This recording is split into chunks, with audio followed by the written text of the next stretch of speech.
Guys, indulong, di ba ng wasag nila? So, yung problema nito is paparipak daw yung mga bearing. Hindi po ito pinangukasan nila ang sa pagkatampuhan, mambilat sing ilekyaw. Pare din pre mo! Gago! Pero na. So, pinambaklas nila yung mga plastic. Wait lang. Okay, wak ito. Yung plastic niya, pinantanggalan nila. Pero yung bearing, hindi nila kaya tanggalin. So, ito. Ito yung plastic niya.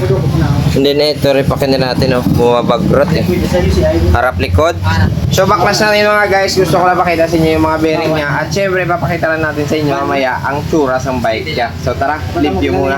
Ayun na guys, tapos lo na tanan sang mga kasudlan sang hindi po taya. So need natin libiwan. Wala tablaw na. Ano? Ito pa. Are pa. So linis muna tayo para makita yung gatinaw na. A few moments later. Ari na guys, tapos na. So limpyo na siya katama.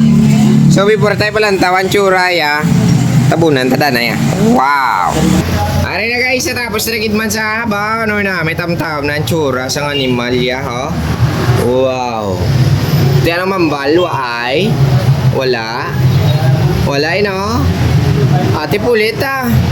Ha? Kaya po na.